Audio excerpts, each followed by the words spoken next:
That's right, everybody. It's another live football episode of Tap Outs and Touchdowns. As always, it's your guy, Bully Rye, and sitting, I never get it right. Sitting here to my It's that way. proverbial Like that way. right. Yeah, it's always the other Yeah, way. My guy, Banker Bill. Bill, what's going on, bud? What's going on, buddy? Ready for some football talk. Pretty good week we had that. Well, I had this week. Pretty excited about it. I'm excited to get into it, Ryan. Let's do it. Yeah. Meanwhile, I'm over here trying to make sure everybody knows where to find the show.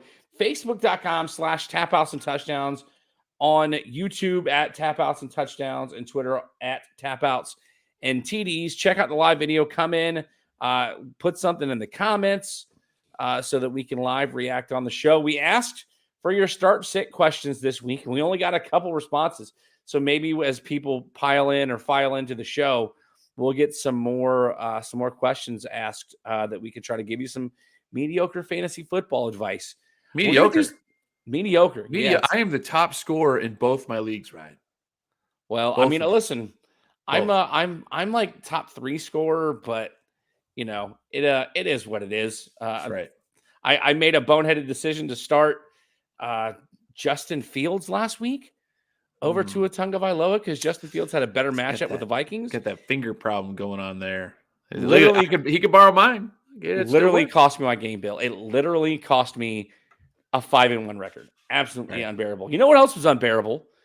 We're going to do things a little bit differently this week, and what was unbearable was going to the South Carolina-Florida game with Banker Bill. That's right. We're going to do Homer's Corner to start the show this week. Good stuff. Because Banker Bill had his first experience down in Columbia, South Carolina at Williams-Brice Stadium as my Gamecocks of South Carolina hosted the Gators of Gainesville, Florida. Is that where that's where they're at? Gainesville, Florida. That's where championships are, Ryan. If you're looking for them. That's where some championships are. You got 3. There's so much I could say, man, but I can't really talk much. South Carolina took a 10-point lead with 9 minutes to go in the fourth quarter, and the dumb Gen X student section starts doing this. Oh, talk about what was said during that moment. What did I say to you? Bill pointed out, I was like, dude, there's a lot of football left. But what did I say to you? I don't remember the exact Specifically, words. I said, I cannot tell you how many times I've seen that bite another team in the butt. And what happened? It was like I predicted it. What's worse? I didn't mean this year. I meant like in future seasons that will like anger the teams down the road. No, it angered the Gators that were on the field at that time. What's worse is that it was right after we fumbled a snap for the extra point that would have given us an 11-point lead, Bill. An 11-point lead. And we missed, we don't make the extra point, and the students decide to get obnoxious. Florida would make a comeback and win the game by 2 because after Florida scored their go-ahead touchdown, I looked at Bill. Do you remember what I said? No. I said, don't worry. Spencer Rattler is going to come out and throw an interception. Yeah. And 2 or 3 plays later, that happened. So I can predict the future as well. And the Gamecocks lose to Florida at home. Florida would take a safety to end the game, which would give the 2-point win to the Gators. Bill, if you looked at our social media, I posted a picture of us at the game. Yep. We went with your dad and my sister. I kind of wanted to come on the show and let you talk about your experience when I kind of got to show you around the stadium a little bit. Yeah. Some of what you saw, and the floor is yours, man. How did you enjoy your first visit down to the University of South Carolina? I mean, I really enjoyed it. Actually, it was a lot of fun. You were kind of excited, like as we were going around, and I was kind of saying, like, "Hey, it's pretty cool." You're like, "I'm glad you like it, man. I'm glad you like it." It was like you had built it or something. Yeah, I get it. Like you have pride in your school. You know what I mean? It was really fun. The Gamecock Village was very, very cool. I didn't really expect that kind of, setup out there in front of the stadium. Going to check out the Gamecock statue and the George Rogers statue. Very cool. That's super neat stuff. I always like the history of and tradition of college football and the pageantry of college football. And I thought that the game day experience was pretty solid up until about the 14th time that I heard Sandstorm. And I finally was like, all right, enough. Come on. I mean, if they hadn't scored, 39 points. I don't think that I would have had to, had heard. But I mean, I can't even imagine what it was like to be at the Tennessee game last season when they put a 50 burger up there. I would have just gotten absolutely crazy. Like, we have to leave by the third quarter because it is every. I didn't realize. I thought that was like a beginning of the game thing. I asked you mid game, would you prefer Sandstorm to Rocky Top? Because I absolutely would. Oh, I'd rather hear Rocky Top. Oh man, that's from day one. I don't like Tennessee. I will root for Carolina over Tennessee every time they play. And so I'm not but Rocky Top is sort of a traditional older song. Sandstorm is a terrible techno song. Like, it was not exciting when it came out. Like, ooh, look at this. This sounds different because like we hadn't heard that before out of music. So that's why it was popular. And it's not popular anymore. You don't hear that song except for in Williams-Brice Stadium. And you hear it. And for those of you, my wife's in the chat. Love it. That's right, man. We got the shade. But yeah. Good stuff. I like it. And she came up with the emoji. But back to Sandstorm. Sandstorm. Hang on a second. We are not finishing this Sandstorm conversation until I get it out of my system. Because I had to take in way too much Sandstorm in this stadium. But other than that, I do like you guys raise the towels and all that stuff to the beat. That's actually kind of cool. It looks cool. But man, it was never a good song. And I actually had the family like sitting to my right by the guy that was kind of close to me and all that stuff. So he's sitting to my right. By the end of the show, I'm like, end of the game, I'm like, you guys really need to get rid of this Sandstorm thing. And they were finally like, yeah, you're probably right. It is getting kind of old. Like, they actually started to agree with me that I'm like, this song was never good. And you guys are just like, oh, I love it. I do like it at the beginning. I thought it was only at the beginning. Not every time you guys score. There's a time and place when they need to do it. I think if they need, there needs to be a time when yes, I did. Like you have, and I started doing like the thing, and it's like like what you guys do, and it's it's pretty cool. So Bill went home and made Shauna listen to Sandstorm and watch them as they listen. I was there for the birth of Sandstorm at Williams-Brice Stadium, and it was sort of to get everybody like amped up and ready to like I'm okay make noise. With it once. I'm with you. I'm okay with it multiple times. Like, you have to do it in the right situation. You can't just do it after a touchdown going into kickoff. You should be like playing your fight song. Like, and that's if there's a third down, Florida calls a timeout. Sandstorm's hitting, right? Yeah. If there's some defensive stand to be needed, and there's a timeout. Andy Hunter in the chat. What's up, Andy? That's the appropriate time to play it. We have people that don't watch this show, Ryan, and you should have put up like what song we're talking about. So these people, in case they forget Darude's Sandstorm, ask Alexa to play Darude's Sandstorm and drive yourself crazy for the next 3 minutes. Listen, again, I enjoy it. I enjoy the way that the crowd gets behind it, but I'm with you. I think it's overdone. I will also admit, this was my first time going to a game in Columbia where they played like popular music over the sound system. Had a very NFL feel than the band. Yeah. One of the things about going to a college football game is listening to the band play. Yeah. The defense used to, or the band used to get really heavy on defense. And instead, and I'll tell you where they took this from Clemson. Because Clemson's really bad about doing this because, like you said, it felt more like a pro game. And in between defensive downs, they will play some sort of like hip hop or some sort of like aggressive music to get the crowd hyped. And it almost defeated the purpose of having the band. And the band, I think I heard you say it to your dad in the stands, the band is really big. The band can make a lot of noise. Large band. So much so that they have been invited to perform in the Macy's Day Thanksgiving Parade this year. Cool. Super cool. So I'll admit that was I had to take a back to that because I was a little upset that I didn't hear the band as much because it took away from the college game day feel. However, all in all, I will say this, and I've already said to you, let's go to the Vandy game. Yep. Like, I want to go again. Like, this time I don't want to root against the home team because I want to be part of that environment because it is very, very cool.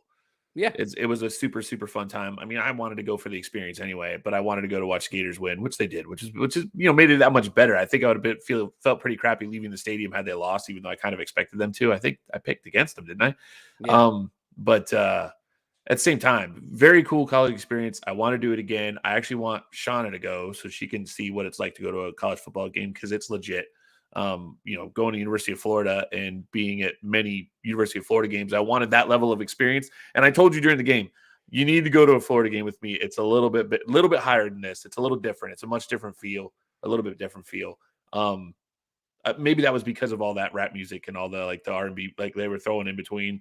It's a little different, but it's pretty good, man. I enjoyed it. I props to South Carolina. That was I had a fun day. Props to your friends too. I mean, Ty and the group that were there. That was a lot of fun. Tailgating and things like that. My dad had fun and I enjoyed it, man. It was a good day. I had fun and I'm really glad the Gators won. Uncle G Money in the house. Okay. Uncle Gary Patton in the house. I can't believe we haven't talked about probably to me one of the most entertaining things to happen during the game, and I'll be the one to say you bring this one up because I'm bringing it up. Yeah, I'm the one that should be bringing it up. I'm the single guy on the show. This makes me love South Carolina even more. Like, come on, man. I've been going to Carolina games for over 20 years. Okay, I'm talking. I was a short, fat kid, bottleneck glasses, going to football games. If the cheerleaders walked by, my dad was like, "Hey, can you take a picture with my son?" Like, okay, cool. I think Bill or anybody could attest to it. There were plenty of absolutely beautiful women walking around this game day. This is the thing. That's definitely a thing in South Carolina games that they like the outfits that I even told Sean about it. Like I let her know, like there's just these girls that walk around in like short skirts and cowboy boots. Like that's a thing. That's like their thing. And as soon as I walked, I was like, what's going on here? It's amazing. Absolutely. Again, gorgeous women walking around everywhere. Yeah. So it adds to the ambiance. Yes, he's going to. Yes. Shut his comment. You got to get that one. Oh yeah. I'm going to talk about the poor girl. So yeah, we're in our seats before the game starts. It's her fault. It is 100% her fault. We're sitting in our seats waiting for the game to start, and at that time, you obviously you're always walking around. And we also should mention that the South Upper End Zone needs to do a better job of defining where their sections are because we had a hard time. 100%. It's great in the East and West Upper Deck. Kudos to Williams-Brice for doing it, but the end zone was awful. So there's a couple of girls, college aged, walking up the ramp, walking up the stairs, looking for their seat. I should mention that at some point in this generation, this new generation of young women, bras have become a thing of the past, which is fine if you're a single guy. For some folks. Let's see. Or poor grandpa who missed it. Yeah. I promise you we're getting it. He did. So nevertheless, this poor girl's looking for her seats, wearing a pretty loosely held white dress on. And she made a turn with her arm and knocked her dress off and exposed her bare breast in front of probably. Oh, it was a good group of people. If you had to guess, probably at least 400 or 500 people had the opportunity to see it. Yeah, oh yeah. The people in the stands were there, and it's one of those things. Like, you made a noise. You made a noise. You went like, whoa! It was just so surprising. In over 20 years ago in football games, I have never seen somebody expose themselves either at a tailgate or in the stadium, and it happened. And I felt so bad because she immediately covered up. Oh, yeah. And I could see her because I was just like, oh, no, what is she going to, like, is she going to, like, cry? Like, how's she going to react? And you could see her walking down the stairs just explaining what had just happened. Oh, yeah. First of all, they were in the wrong. Yeah, they were in the wrong seats. Like that. And so I don't know if she completely left because I would have, because a prepubescent boy would have become a man that day. It's all good. It was now. It was a pretty pretty entertaining. I'm not sure what Sean tried to say there, but yeah, it was a unique situation. But nevertheless, I was thrilled that you and your dad had a great time. My sister was there as well. She always has a good time at the games. Now that we made good food too. Shelly made lots of good food. Oh yeah, the sausage balls were the hit. Like she said she made like almost 100 of them, and I think she had all of like 10 to 15 when she left. I probably had killed them. A good 20-25. I feel like they were amazing. Yeah, And so, we all had a good time. I think we sort of lived up to the hype. There's not really a bad seat in the house. And now that we know that the escalator has access to every side of the stadium, we can sort of find a way to It's not a bad. seat. Not bad. Good stuff. So that was a pretty long Homer's Corner. We have never done Homer's Corner for more than like 5 minutes, and we've never done it to start the show. So hopefully you all enjoyed our conversation about our experience in Williams-Brice for the South Carolina-Florida game, as Bill once again right. celebrates his victory. Wardrobe Now, change. let's get into Oh, wait, I the didn't have bulk that of the show, because we're going to talk more college Okay. football than South Carolina, Florida, because we did have some I don't know, some entertaining football, some sort of confusing football over the weekend. Let's start off with number 11 Alabama struggling at home against Arkansas. I believe Arkansas is if I'm not mistaken, like a 2-win team. Bill, They're not good. 2-5 are Arkansas. Alabama was up 24-6 or 21-6 at halftime.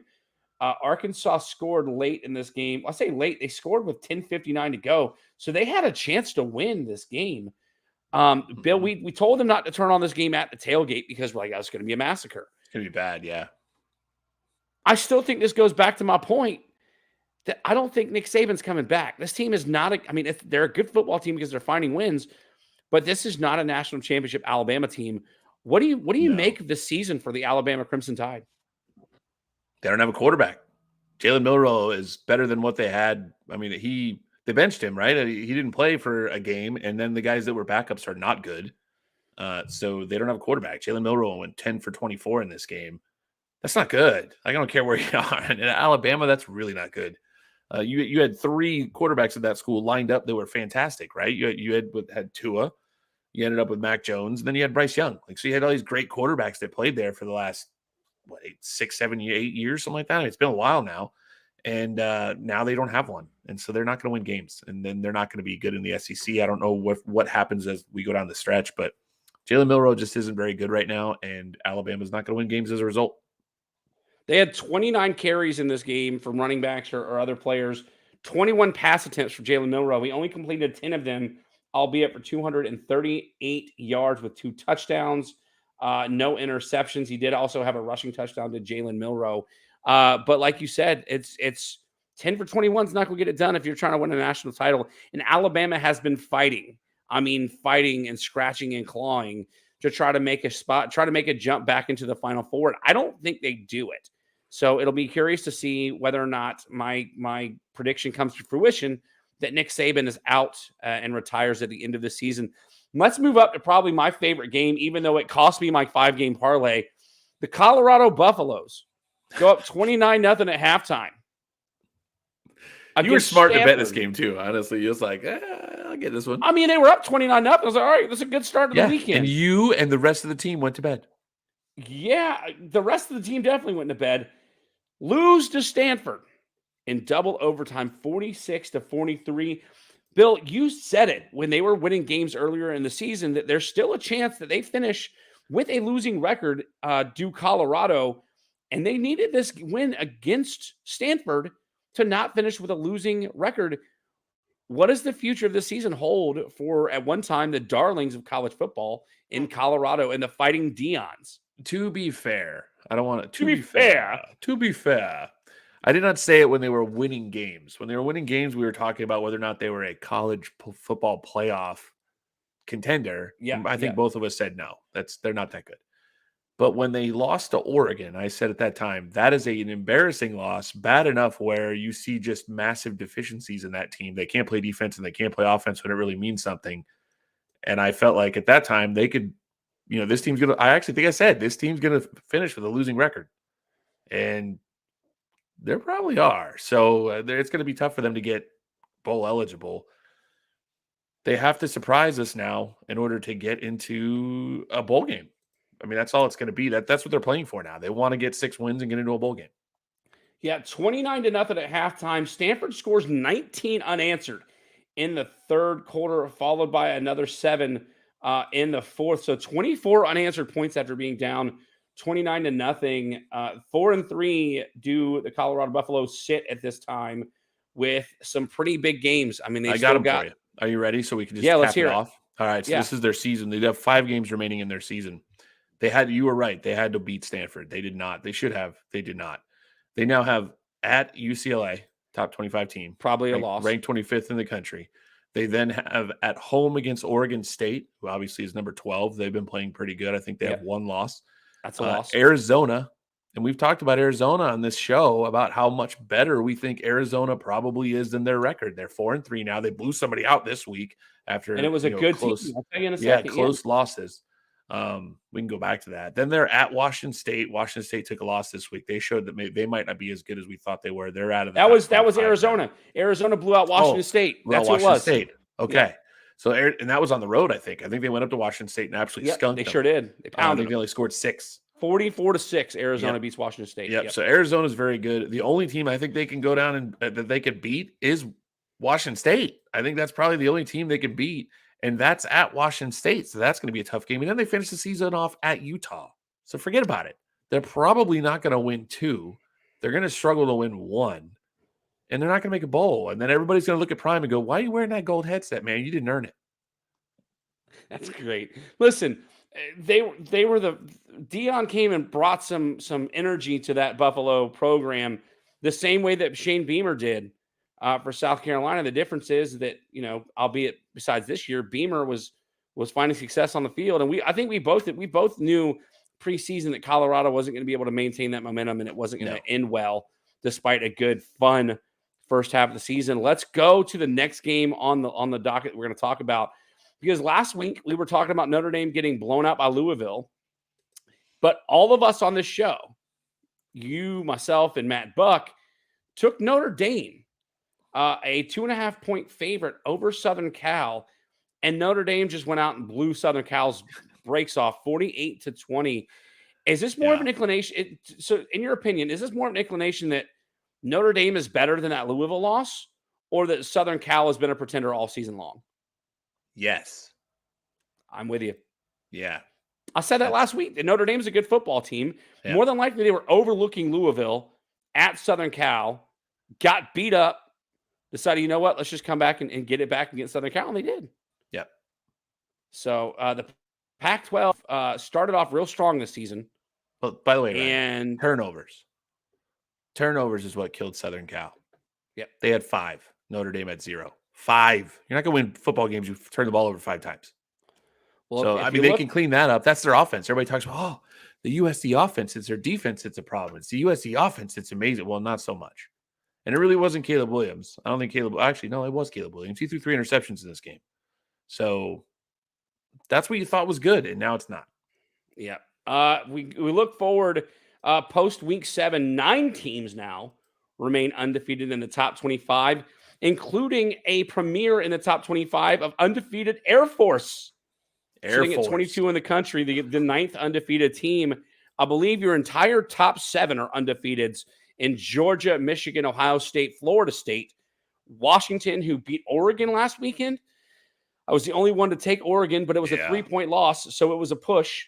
We'll get into that later in the show. You got Oklahoma sitting at 6, Penn State at 7, and then North Carolina at 10. We're looking at a showdown between North Carolina and Florida State towards the end of the season. Bill, if there's an ACC team that you've got making the Final Four, is it Florida State or is it North Carolina at this point? Oh, that is the toughest question ever. North Carolina, I mean, they both have really good quarterback or decent quarterback play. Jordan Travis is solid. Drake May is pretty darn good. So I think where is that one at home or on the? I'm going to look really quick. Well, even if they don't, if they it's don't going play, to so it would only be in the title game. Exactly. Yeah. Wow. Neutral field. Give me North Carolina. It's in Charlotte.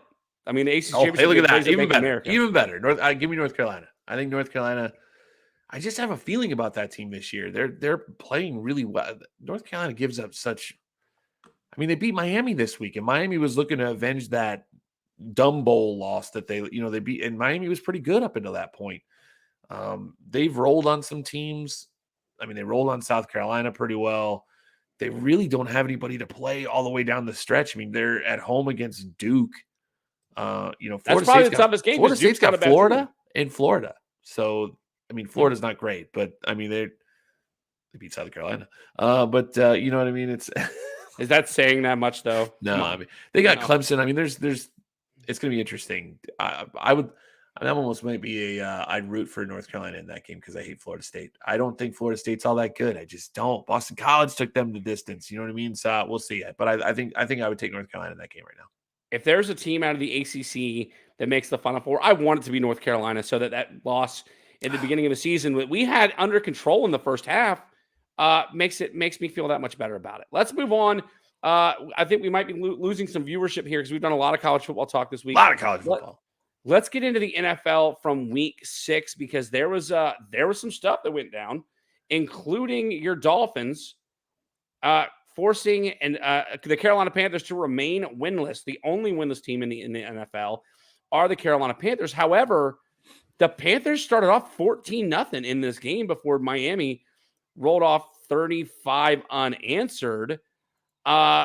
Bill, I know you love your Dolphins, as do I. I mean, I've been talking really good about them all season. What do you make of these Carolina Panthers? I mean, they came off looking competent for about 10 minutes in this game. Did you see any promise that Carolina might be able to put something together to end this season? No, I don't feel great about it.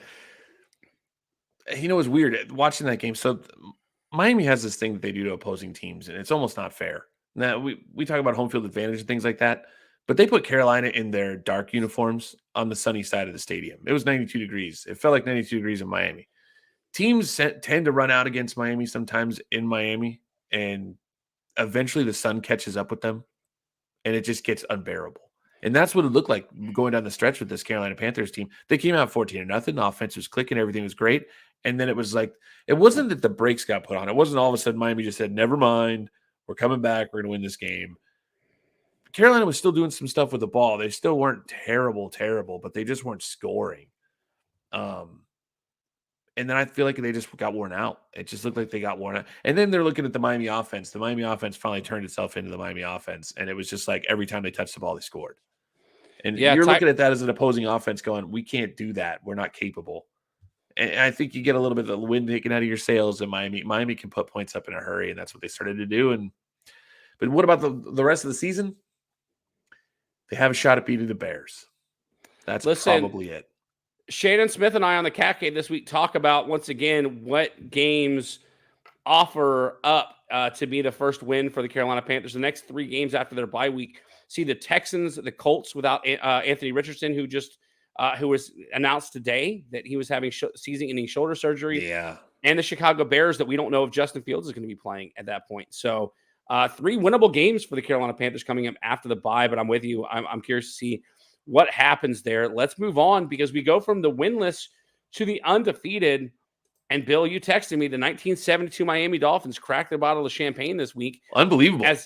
As both the San Francisco 49ers and the Philadelphia Eagles fall from the undefeated. The 49ers losing to the Cleveland Browns and the Jets beating the Eagles for the first time in franchise history. Let's start off with the Jets and Eagles. I think we've talked about the Eagles on this show before, Bill, and that, yes, they were undefeated, so that made them one of the top 5 teams in the NFL. But they let the Patriots come back on them in week 1, granted, albeit in a win. And they haven't looked all that impressive, specifically on defense, despite having the Georgia-Delphia defense from last year's national championship Georgia team. What do you make of the Eagles after losing to the New York Jets? And a follow-up question, there are rumors that Aaron Rodgers is having a miraculous recovery and that he could come back this season. Let's start off with, what do you make of these Philadelphia Eagles after this loss to the Jets? I don't want to answer this question, Ryan, because my team plays them this week, and I don't want to be like, well, they stink, and then I'm completely wrong.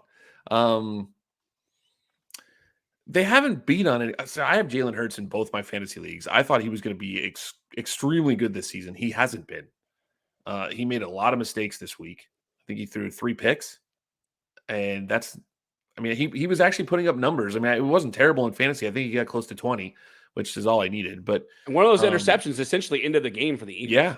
I mean, he wasn't good. So they make me nervous. They're banged up on defense. And we'll find out this week. I mean, we don't know if Miami's a poser or not because the teams that they've beat have a combined record of 8-27. So exactly.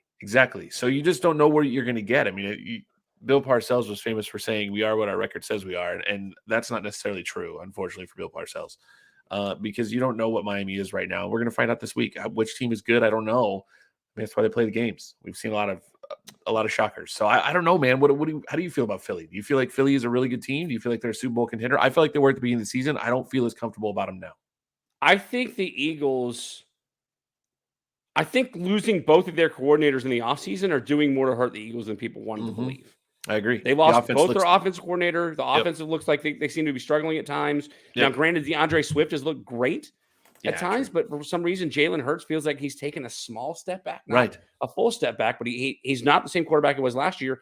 And the defense. Now, granted, they lost a lot on defense from last year's team, including their coordinator, but they rebuilt that defense with a lot of really talented guys that made up one of the most dominant defenses in college football history last year. And so, maybe the unrealistic expectation that the defense comes in from that Georgia Bulldogs defense and are able to completely go right into the NFL and be productive and be impactful, maybe that was sort of far-fetched from a standpoint. No, these guys are still having to adapt to the speed of the NFL, adapt to the NFL game. And so I don't think the Eagles are bad. I just think they need some more time to develop a lot of these young guys. Hopefully keep DeAndre Swift healthy for an entire season, because he wasn't healthy for an entire season his entire tenure in Detroit, and that's why he's not there anymore. So, yeah, I think Philadelphia is a good football team. I wouldn't put them down there with the Dallas Cowboys regarding they lost to the Jets. They didn't lose to the Cardinals, right? So, and the Jets are supposed to be a really good football team. They have a good defense. I still can't figure out looking at statistics, and statistics usually tell the story, but I can't figure out how the Jets are winning with Zach Wilson at quarterback. Well, I'm glad you brought that up, because I want to get back to that question. There are rumors that Aaron Rodgers is having this miraculous recovery from his torn Achilles, and there is a chance that he will be back for a potential playoff run or a potential end of the season run to make a push for the Jets. So if the Jets can keep finding ways to win games, do you really think that Voldemort, as we called him on this show for 3 months, is going to make a return and lead the Jets to the playoffs? I listened to an interview today about Aaron Rodgers. They interviewed Aaron Rodgers, and he said he had some sort of experimental surgery. It was the same surgery that Cam Akers had, and J.K. Dobbins had the exact same surgery. Within days of each other, they had this experimental surgery. And we saw that Cam Akers came back after 5 months. Played in the Super Bowl. And it has seemed to have stuck. However, I think we all agree that Cam Akers has not been the player that he was before the injury. I'm not sure that an Achilles is as important to Aaron Rodgers, but it still makes me very nervous for a player to not let his body heal when doctors for so long have said it takes this amount of time to heal up that type of injury. This is a different doctor that is saying something different, and it seems to have worked for Cam Akers. However, it did, like I said, didn't come back at the same level. It'll be interesting, man. Stay tuned. It's going to be. Listen. I think it's wrong. I don't think he should. Maybe Rodgers goes into another dark room for 2 weeks, and all of a sudden he comes out magically healed. Maybe he gets on some psychedelics, and it helps mend the. He's that kind of guy. Yeah. I don't feel good about it. I don't think he should do it. Speaking from a Dolphins fan who doesn't like the JETS suck, but I don't want to. They're terrible, but their defense is very good, so they could win games with a serviceable Aaron Rodgers. I don't want to see him come back, especially before we play them in the in the regular season. I don't think they make the playoffs with Zach Wilson. I can't see this happening. These are miraculous games that they're winning. The Buffalo punt return for a touchdown in overtime. That doesn't happen very often. This game, Jalen Hurts throwing 3 interceptions. Granted, they did play very good defense, but if you watch Jalen Hurts, he did not look like himself. You mentioned the coordinator issue there in Philadelphia. I don't think they continue this. And I think that once they're 3-9, that maybe Voldemort decides it's probably not in his best interest to come back this year and play for nothing. I'm with you. Let's move on here, because we still got bullies, buys, and sells, and some starts and sits. Because there's a lot of crap on that. A lot of crap. Yeah. Let's go over to San Francisco as your only other undefeated team, losing this weekend to the Cleveland Browns. What happened there? A What scuffle happened? pregame, and the San Francisco 49ers lost both Christian McCaffrey and Deebo Samuel in this game. Now, McCaffrey, he's still listed as questionable. I'm sure if Shannon comes in and when we do picks later, he can probably tell us a little more, as he is a San Francisco fan, about the health of both of these guys. But we both had San Francisco as the number one team in the NFL when we did our top 5 last week. What does San Francisco look like without Christian McCaffrey and or Deebo Samuel? Because Brock Purdy Fell off the table. Yeah, I mean, tell the table. He fell off a cliff last week. 9 fantasy points. They couldn't get the offense going. Kudos to the Cleveland Browns defense. I believe they're number 1 overall in the NFL on defense.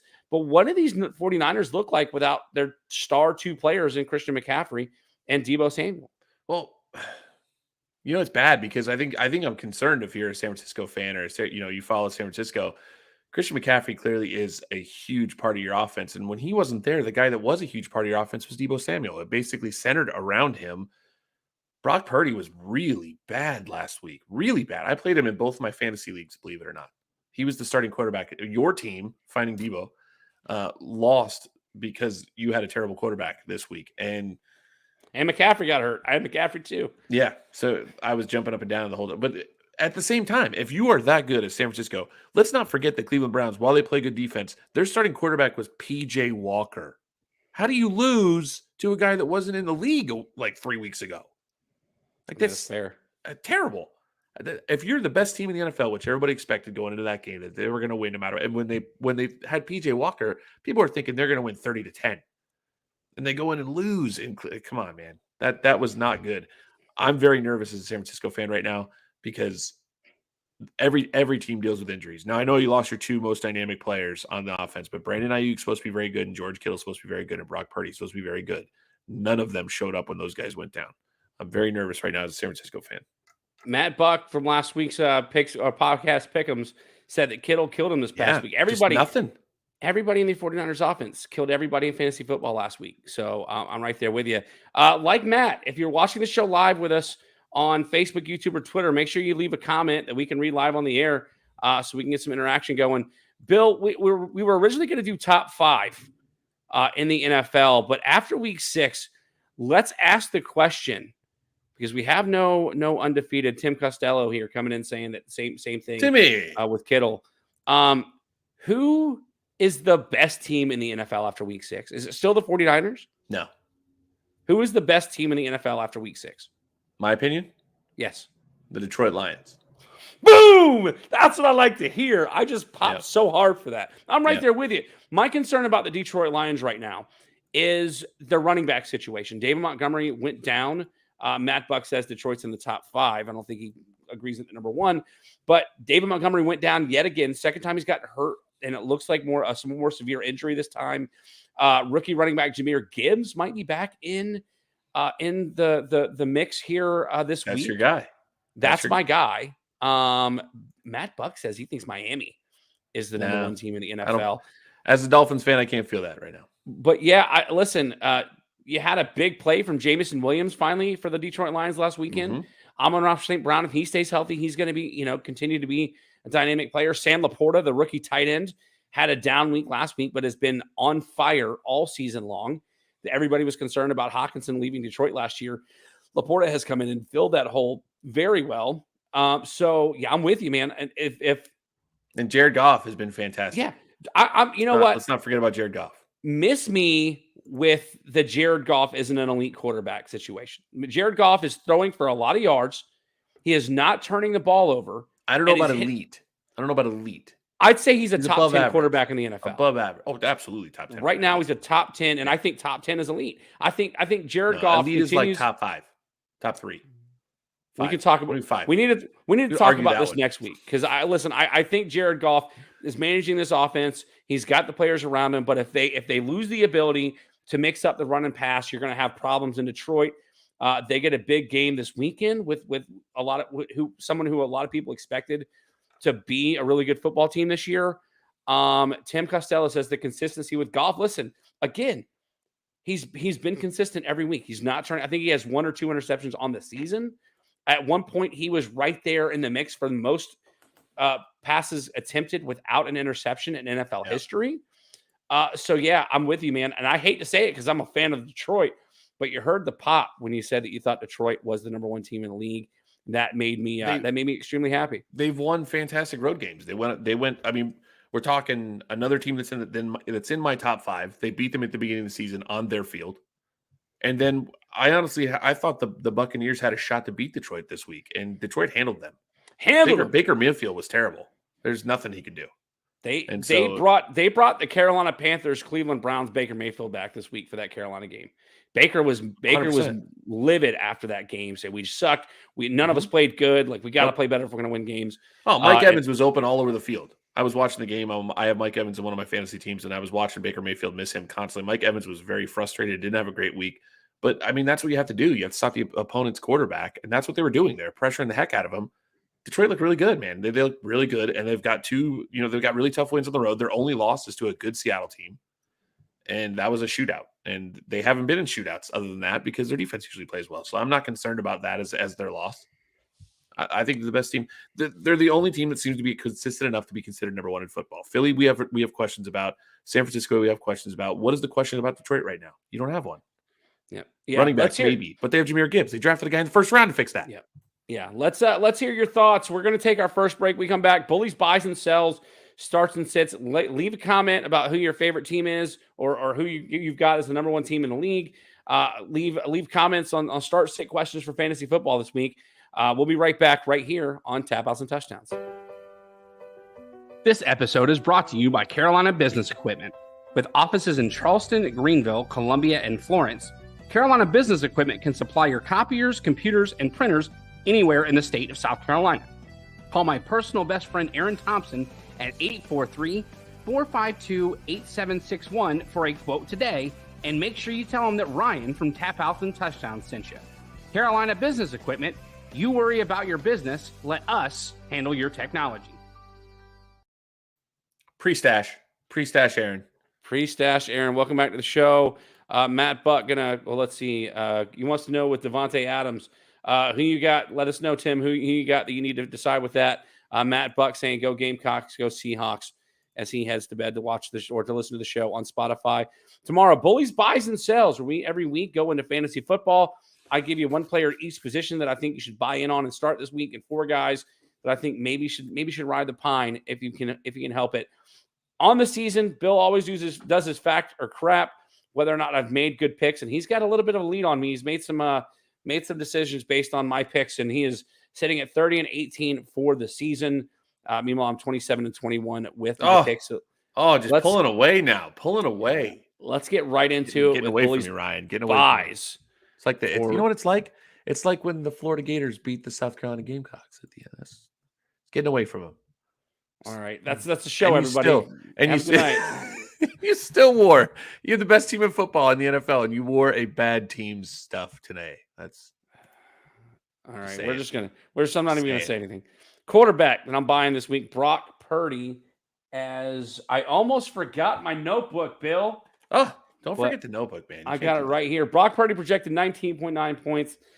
They're playing the Vikings, giving up the 8th most points to quarterbacks, despite the Vikings knocking Justin, why can't I say his last name? Justin Fields out of the game last week. If Christian McCaffrey and Debo miss this game, I think it falls on Brock Purdy's shoulders. I think he's due for a big bounce back. We just had the conversation about him having a really bad game last week. I think if you're missing Debo, you're missing McCaffrey, you're going to game plan around letting Purdy carry this game. And I like him to beat this projection. Bill, what you say? Fact or crap, 19.9 points for Brock Purdy. I believe this one is a fact. Brock Purdy's good enough to beat this. I think last week was an anomaly. Something went wrong there in Cleveland. Minnesota doesn't play great defense. Like you said, they knocked out, remind me. Why can't I say it's Chicago's quarterback? McCaffrey? Justin Fields. Justin Fields. They knocked out. I was thinking Jalen Hurts. I didn't want to say that because there's too many. So Justin Fields. So they knocked out Justin Fields last week. That's an anomaly. That's probably why they have bad. I mean, they're better against quarterbacks than they should be, right? Because Justin Fields stinks. And then they were again. I don't even know who their backup is. Who is Chicago's backup? Somebody terrible. It's like the guy from UCLA. I was going to say Mitch Trubisky, but he's in Pittsburgh. No, it's like the rookie from UCLA. Like he's awful. You're right. It's some weird name too. So their ranking goes way up because that guy couldn't play quarterback, and neither could Justin Fields prior to that. So I don't think Minnesota plays much defense. I think Brock Purdy does better than this. So I think this was a fact. All right, let's move over to running back here.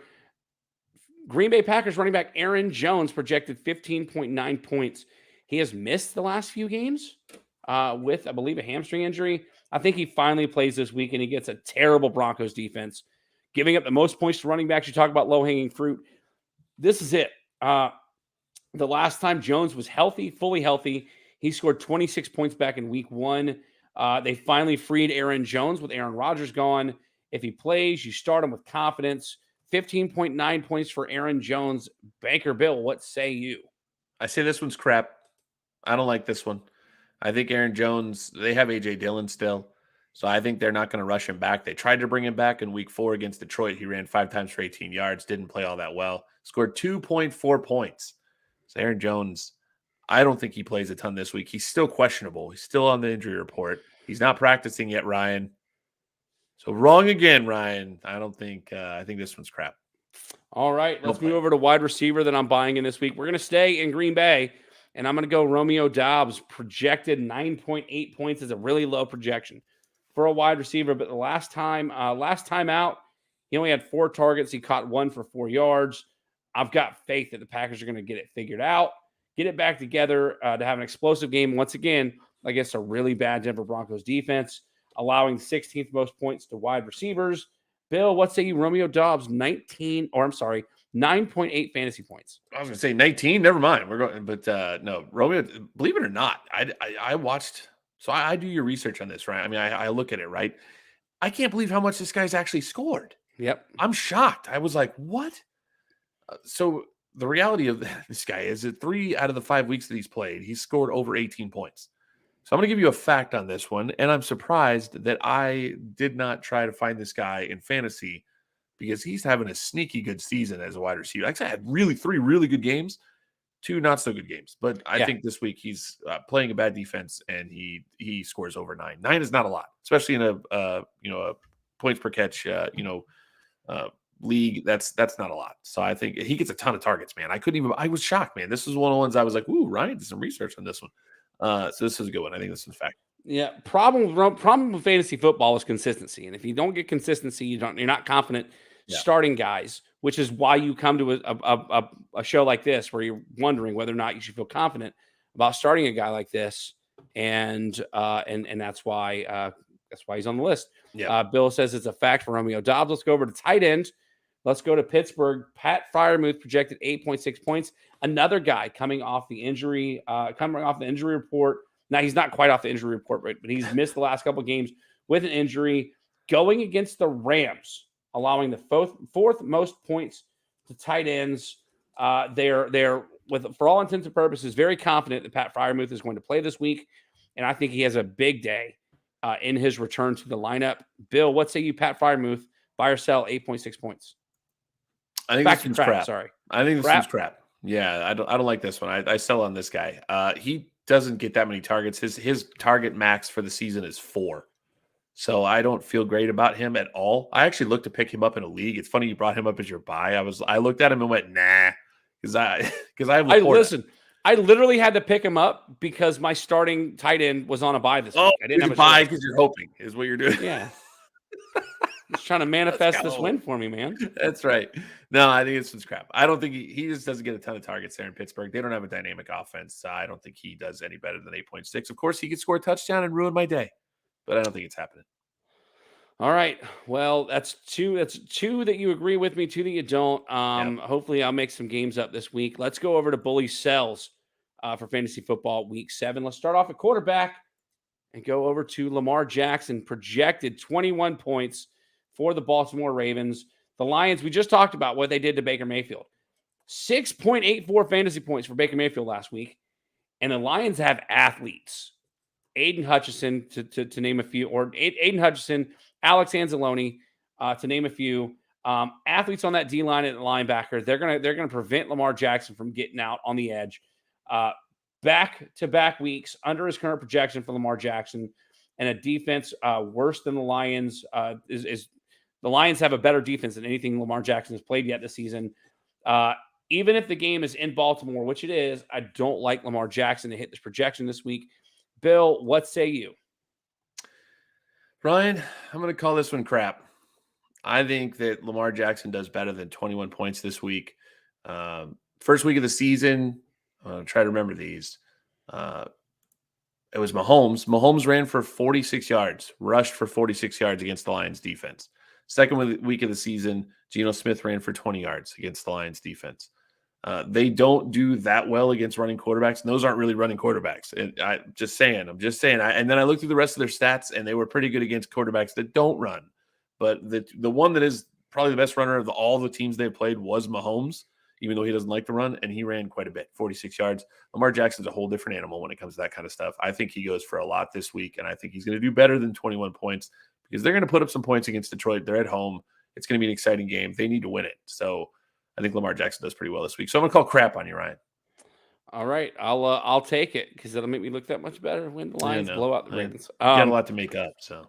Let's go to running back that I'm selling this week, and this hurts me because I have no choice but to start him with buys and injuries in fantasy this week, and that's Indianapolis Colts running back Jonathan Taylor, projected 13.4 points. I think a lot of people were excited about Jonathan Taylor coming back with the prospect of like a zone read offense with Anthony Richardson. Now he's not going to get it with Gardner Minshew, the first stash, if you will. Getting the Browns this week apparently have a really good defense, giving up the 7th fewest points to running backs.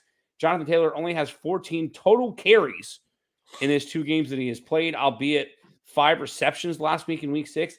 I just don't like him or the Colts in week 7, which is why I'm selling Jonathan Taylor. Bill, what say you? I wonder why you're selling someone that nobody's really played so far yet this season. But I will agree with you. This is fact. Keep Jonathan Taylor off your starting lineup. This isn't the week to start him. Zach Moss has still been fantastic, and Taylor hasn't gotten the carries. Pedro's back. Hey, Pedro's back. We missed Pedro last week. But yeah, Jonathan Taylor hasn't gotten the carries. Ryan, I actually had a better sell for you this week. I feel like you missed out on this one. You had a better sell? Okay, give me your sell. We'll talk about it. My sell is Raheem Mostert. I'm not selling Raheem Mostert. Go with that one. That one's even scarier. The reason is the Philadelphia Eagles are the second best team against running backs this season. Raheem Mostert, when he played up in New England, only had 7 carries for 9 yards on the road. And Devon Achane was Achane was much better. They don't have Achane in the lineup. They have Ahmed. Chris Brooks is injured. He's out this week. They're probably going to get Jeff Wilson back. He's a thumper. And I just don't feel I'm going to have to play him because I don't have enough running backs on my team. But I'm not sure Raheem Mostert's going to be a great player this week. I'm a little bit nervous about that. His projection is like 15.6. It's a lot. He has to get in the end zone. I'm going to call you crap on that. I think Mostert's going to be just fine. Oh, I hope so. I hope so. Just give me all excited. Going forward. Listen, I double dipped on the Packers in my buys. I'm double dipping on my receivers with the Colts, and I'm going Michael Pittman Jr., 14.2 projected fantasy points this week. Again, another guy getting the Browns. Not only are they giving the 7th fewest points to running backs, they're giving up the few. No, I'm getting there. They give them the 7th fewest points to running backs. They're also giving up the fewest points to wide receivers this year. Believe it or not, Michael Pittman's been lights out all but one game this season. But he's in for another long day along with his running back buddy, Jonathan Taylor. I'm selling Michael Pittman Jr. this week. Bill, what say you? Fact or crap? I'm going to say fact on this one. A couple other things you want to know about Michael Pittman. He was really good and had a pretty good rapport with Anthony Richardson. Had 3 really good games to start the season. Since Anthony Richardson has been out, he hasn't been quite as good until this week. He finally got some targets from Gardner Minshew. So I agree because he's playing the best team in the league against wide receivers. You got to bench him. That's why I had to play Raheem Mostert this week, Ryan, because Michael Pittman's also on that same team, and I think he's going to do nothing. Well, you're better off starting Mostert. I'm with you. I think Mostert's going to have a good week. So let's go over to tight end. And this one hurts because I was a big proponent of this guy. You like this all guy. Season long. I had him in every. Tim's going to hate this pick too. Darren Waller projected 10.8 points to the New York Giants. Tight end has only hit this 10.8 projection twice all season. Figured he might see more action last week with Tyrod Taylor in for an injured Daniel Jones. It was more of the same for Darren Waller, despite a favorable matchup. Washington giving up the 16th most points to tight ends this season. I don't see it getting any better for this Giants offense. Selling Darren Waller. Bill, what say you? Darren Waller, fact or crap, under 10.8 fantasy points. I'm going to give you a fact on this one, Ryan, but I'm going to say yikes. Tyrod Taylor is going to be the quarterback, I believe, once again. I don't think I've heard that Daniel Jones is coming back. And I think Tyrod Taylor's a better quarterback than Daniel Jones. I think that they don't have a tremendous amount of weapons there. And I think 10.8 isn't a ton, and somebody's got to get the ball there in New York, and Darren Waller certainly can do it. I had a better one for you in tight end as well, Ryan. Maybe I homered the heck out of this one. I think one that you got to be really concerned with this week is Sam Laporta. Yeah, I don't like Laporta has a hammy issue. No, it's a calf issue. I think it's a calf issue. He was hampered by it last week, was questionable most of the week, and only limited participation in one practice last week. They're expecting him to miss practice again this week, most of them. He only had 2 catches for like 4 yards. That was terrible. He didn't have very many points. I think he had 2 point some points. And yeah, I'm a little bit nervous about him this week. So I'm going to sell on Laporta this week as well. Yeah, I wasn't. Listen, that was my second choice. Was selling Sam Laporta this week, but I decided to go with Darren Waller just because maybe I can manifest some good juju for myself and underestimating him. Did you do the heck out of that one? Yeah. Listen, we've got Shannon Smith waiting patiently. We'll get to Shannon Smith to do podcast pick'ems in a second. We promised everybody this week that we were going to do some start and sit fantasy questions, so that we're going to talk about the ones that came on Facebook first. We got Derek Carr. Volley Polly wants to ask Derek Carr versus Justin Herbert. I don't know the matchups off the top of my head, but I think Justin Herbert's terrible. No, I'm kidding. That's the problem. He did not look good last week. Basically gave that game away. The Raiders play the Bears, and the Chargers play the Chiefs. No, I'm sorry. He doesn't play for the Raiders anymore. He plays for the Saints. The Saints play on Thursday Night Football against the Jacksonville Jaguars. The Saints are 1.5 point favorite. So you got Derek Carr and the Saints versus Jacksonville or Justin Herbert. I start Justin Herbert. Yeah, I'm starting Justin Herbert as well. He also wanted to know Tutu Atwell or Elijah Moore. I tend to lean Elijah Moore. Tutu Atwell, since the return of Cooper Kupp, Tutu Atwell has taken a huge backseat. Yeah. So I'm going to go Elijah Moore. Let's go back into the chat. Tim Costello wants to know Devontae Adams or Deebo Samuel. Deebo's hurt. Devontae. Yeah, you got to start Devontae. He's playing against the Bears. The Bears are bad. Okay. So I would start Devontae Adams with confidence. And again, with Deebo hurt, like you just can't trust him. Let's go. We also get from Tim Costello, AJ Dillon or James Cook. You mentioned you liked AJ Dillon over Aaron Jones because Aaron Jones is still hampered with that hamstring injury. I would imagine you'd go AJ Dillon, as would I. I mean, they get a really good matchup against the Broncos. I would take AJ Dillon over James Cook. All right. Yep. I think that's it. We went through it really quick. Tim Costello was not happy that we sold on Darren Waller. And I'm gonna bring Pedro's comment back up because he missed last week.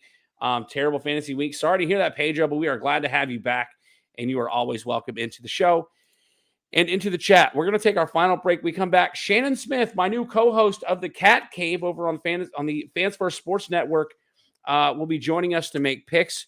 Stick around. We'll be right back right here on Tap House and Touchdowns. Established in 2008, One Stop Repairs in North Charleston, South Carolina, is your one-stop shop for all of your electronic repair needs. Specializing in cell phones, tablets, computers, laptops, and game consoles, One Stop Repairs offers reputable and quality service with the quickest turnaround time and the most competitive prices in the Low Country. You can find them on Google with an exceptional 4.9 star rating or on Facebook by searching for One Stop Repairs. Call for a quote today at 843-343-6310. That's the number one Stop Repairs. All right, everybody, welcome back to the show. We are getting into podcast pick'ems. For me, easy for me to say. Let's go over the standings real quick. Our guest pickers have as many wins as I do, 23-6-1. We all missed on the Oregon-Washington game last week because it was a push. So Baker Bill continues to sit one game ahead of me at 24-10-1, while your guy Billy Rye is 23-11-1. So without further ado, I'd like to bring in the brand new co-host of the Cat Cave, which you can find on the Tobacco Road Sports Radio's YouTube channel or the Keep Pounding Podcast Network, wherever you get your podcasts, powered by the Fans First Sports Network. We welcome in 49ers fan Shannon Smith. Shannon, what's going on, bud? How's it going? It's going great, man. I've been looking forward to this all day. Been looking at all these matchups. Also, guys, great show. I'm enjoying everything right now. I'm enjoying what you're doing. Good stuff. Keep it up. Thanks, man. I appreciate it. Yeah, we did a lot of talking about the Carolina Panthers when we recorded yesterday. So it's nice to talk about a little, some uplifting things with some teams with decent records and whatnot. So it's Absolutely. a good night. So let's get right into it here. Podcast Pick'ems, Week 8. We go into the college ranks. We're actually going to dip into the college ranks a little bit heavy this week because there's not a lot of intriguing matchups in the NFL. We're starting off at a top 10 matchup in the Big Ten. Number 7, Penn State at number 3, Ohio State. Ohio State, a 3.5-point home favorite. Shannon, I'm going to let you start us off here. You got Penn State at Ohio State. Okay, correct me if I'm wrong, but last year Penn State took an L to Ohio State, right? Oh, big time. Yeah. Yeah, and Marvin Harrison Jr. was hurt in that game, might I add. I believe you're correct on that as well. We got a healthy Marvin Harrison Jr. this year. We've got a very, very confident Ohio State offense. Penn State's defense is very tough, but I expect Ohio State to put it together in the second half, win by 2 touchdowns. Yeah, I'm with you, man. Bill, what say you? Ohio State, Penn State? I agree. I think the horseshoe is going to be rocking. I'll take Ohio State. Listen, I think Ohio State wins this game by 4 touchdowns. Whoa! I Can we write that down? Listen, Can we write that down as a violent pick? I think Penn State hasn't really played anybody this year. This is going to be their first big game. I know we mentioned that a few weeks ago about a team that I think it was Washington or Oregon, whatever it was, and they ended up coming out and winning. I think Penn State's about to get a real bad taste in their mouth with the Buckeyes of Ohio State. I hate to say that because there are 3 teams that I hate more than anybody in college football: Clemson, Ohio State, and Tennessee. And so I hate saying, and just behind Ohio State and all them is Penn State and Baylor. So we're across the board taking Ohio State. You got to look at the Big Ten, though. You have to look at the Big Ten. Outside of the 3 Big Ten teams of Michigan, Ohio State, and Penn State, who have you got in the Big Ten? You don't. That's a good point. Bill's dad would say Rutgers. There is Rutgers at 5-2. Yeah. Rutgers is 5. Come on, man. A good come from behind win for Rutgers last weekend. Hey, you got to give him credit for that. Michigan State's terrible. Let's move away from the Big Ten and go to one of the other big conferences in the SEC. A big rivalry showdown. Number 17, Tennessee at number 11, Alabama. Somehow, we talked about the fact that we didn't think Alabama was that good. The line opened up for this game, Alabama minus 8.5. Bill, I'm going to let you start us off here. Alabama minus 8.5. Who you got here? I don't believe in Alabama, but I believe even less in Tennessee. So I'm going to take Alabama in this one. I don't think Jalen Milroe is all that good. We talked about it earlier, but I just don't feel like Tennessee, Joe Milton, just not getting it done. It's just not happening. So I think Alabama wins this game big.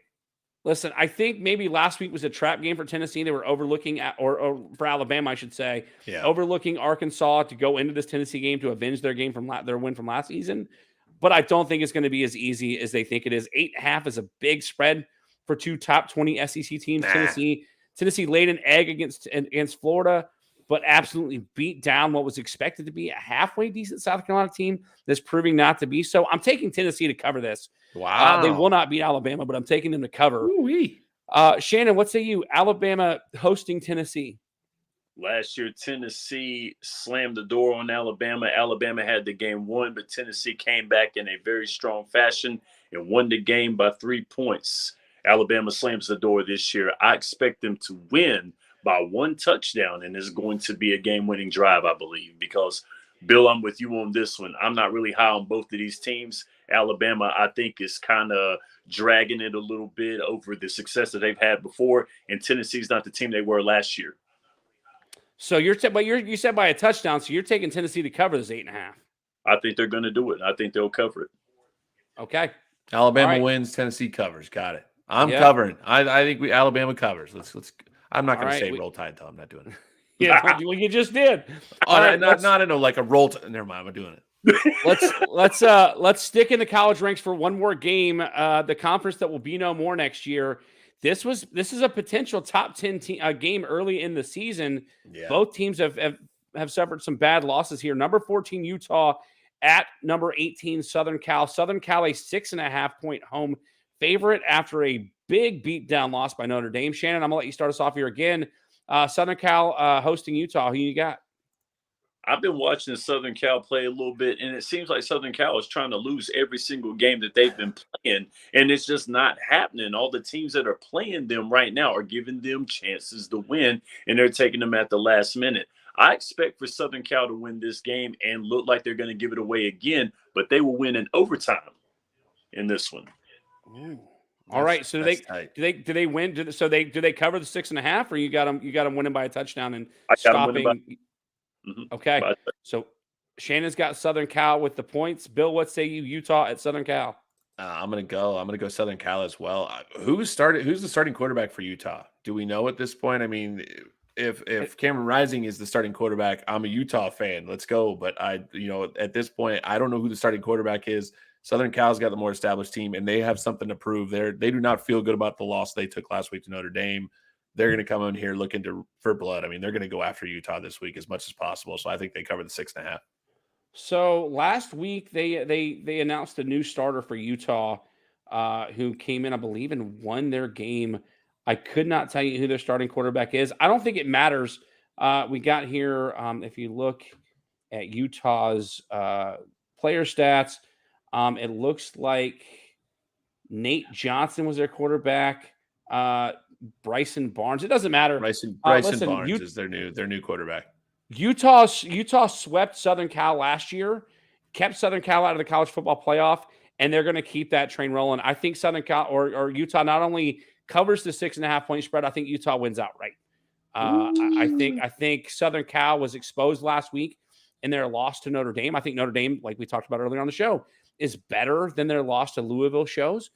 For all intents and purposes, they probably should have beaten Ohio State, should that being Notre Dame. So I like Utah to come out and cover this and win outright at Southern Cal. Man, the gap is going to get large this week, Ryan. You're going to be falling so far behind. Wrong again, listen, Ryan. The gap will be getting larger, but it will be going the opposite way because I'm making them up on you. It will be. With all that separation. Let's go into the NFL slate, because there were a lot of divisional games, but it's sort of a lot of really predictable games. So I decided to go homer heavy on the NFL games, specifically because both of the teams that are two of the best teams in the NFL are road underdogs. Let's start off here. Sunday, 1:00 kickoff. The Detroit Lions, one loss on the season against the Baltimore Ravens on the road. The Ravens are a 3-point favorite. And since Aaron will probably be in the chat at some point telling me that I'm the one that likes to go last, I'm going to go ahead and say I'm taking the Lions to win this game. I mean, it's a homer pick, but the Lions are the better team. I think they find a way to stop Lamar Jackson. The running game, ever since the injury to J.K. Dobbins, the running game is still not as explosive as you'd like. They're formidable, but they're not anything that the Lions can't handle. I like the Lions to win this game outright. Shannon, let's go to you. Who you got here? Lions, a 3-point dog on the road at Baltimore. I think they're not giving the Lions enough credit, and I think the Ravens have enough offense but not enough defense. So I got the Lions by 2 touchdowns. They won't cover the spread. That's what I like to hear. Bill, who you got? Lions at Ravens. I think the Lions are the sexy pick on this one, Ryan, so I'm going to go with them as well. I think they win this game outright. The fact that the Baltimore Ravens are a favorite in this game is bulletin board material for the Lions. The Lions want to show they're one of the top teams in the NFL, and this week they do. Real quick, let's go back in the chat. Trey Toll's in the chat. Trey, thanks for being with us. He wants Utah over Southern Cal as well. And then Pedro thinks the Lions take this game against the Ravens too. All right, last game to pick. Sunday Night Football. The one-loss Dolphins at the Philadelphia Eagles. We talked about this earlier on the show. The Eagles have not looked fantastic for most of the year. The Eagles finally lost their first game to the Jets. We've seen the Dolphins play some really bad teams, and probably the best team they played, the Buffalo Bills, blew them out on the road. Bill, since you were a Dolphins guy, I'm going to let you take this game. Dolphins at Eagles. Who you got here with the Eagles being a 2-point favorite? I think if this game was a Sunday afternoon game, I would feel a little different about it. The fact that it is a night game on Sunday Night Football, I will take Eagles in this game. You should take all of every single I will jersey that always, you've I worn will this always season. vote against my team when it is close. And this is a pick'em. This is a pick'em. And my rule in a pick'em game, regardless, I mean, you're looking at a 2-point game. That's crazy. But my rule is always take the home team. You need to take On all your Sunday Night Dolphins Football, that gear makes it worse. and throw it in a can. It's somewhere okay. that's I not can be a you. fan and pick against my team. Let's remember that I picked the Buffalo game, okay? Listen, you're like Randy Quaid in Major League right now. Like you absolutely anticipate every Dolphins game correct, my friends. Every Mm-hmm. game I've picked them correct. I picked them to have a 5-1 record at this point in the season. Real quick, before Shannon gets to pick, Pedro says Eagles defense along with Jake Elliott field goal for the win Sunday night. That's and a cover. Tim is shocked that you have taken the Eagles to beat the Dolphins. Shannon, who you got here? The Eagles a 2-point favorite against the Dolphins on Sunday Night Football. This is the game that I mulled over the most when you gave me the lineup today. I've been wavering back and forth, but I honestly am going to say that Jalen Hurts still has the ghost of Tua Tagovailoa in the mind, and Miami is going to win it. Not only win it, but they're going to win it in the final dying seconds. 7 points. They're going to get a game winner out of it. Tyreek Hill in the back of the end zone, I believe. All right, so Shannon's taking Miami. Listen, I'm taking Miami as well. I think the loss to Buffalo is an outlier to the Miami Dolphins season. They're the best offense in football. Good times picking against my team over here. They're talking about Jalen Ramsey potentially practicing this week. He was in practice today. Getting ready for him to return from the IR. Yeah. Was it a pec injury? What was the injury? Meniscus. Torn meniscus. That's right. Yeah. And I told you when that injury happened, not to worry about Jalen Ramsey. He'd be back sooner than people thought he would be. And so far, that's coming to fruition. They're saying the Chiefs game. So 2 weeks out. Miami is good. They're only getting better. Give me the Dolphins over the Eagles. Shannon, I'm glad you were able to join the show this week. Anybody you want to shout out before we head on out of here? Oh, man, I want to shout out a good season for my 49ers. Hopefully we recover after the Browns losing. Hey, guys, thank you so much for having me. I appreciate every bit of it. Love the show. I'm going to run it back one more time before I go to bed. Appreciate you guys. Thank you. Take care, Shannon. Shannon, we're going to say goodbye to you. Thank you so much for being on the show. Make sure you all catch Shannon Smith with your guy, Billy Rye, over on the Cat Cave on the Keep Pounding Podcast Network, wherever you get your podcasts, or on the Tobacco Road Sports Radio. Words are hard. Tobacco Road Sports Radio's YouTube channel to watch the video podcast. Only English. Shannon, thank you so much for being here. We'll see you next time, bud. Ladies and gentlemen, that's our show. Again, normally we end the show with Homer's Corner, but we started off the show talking 15 Homer minutes. this. Let's go. Oh, hang on. Yeah, 15 We're minutes. gonna get lots of wins this week. Let's go. Talking Carolina, Florida from the past weekend, but we've gone long again, but really good conversation again. Make sure if you're ever in the chat watching live with us that you're putting some comments below so that you can be part of the show. Shout out to guys who gave reactions on Facebook. My buddy Mark Boland, Tim Costello, Michael Davis. I believe your dad was in here. Gary, your uncle Gary. Pedro says, "Go Birds and go Knowles." So that's fun. Thanks to everybody. Fun. That's not fun. Thanks for everybody to being in the chat. Pedro, Tim, Trey Tolles making an appearance. Matt Buck making a short appearance.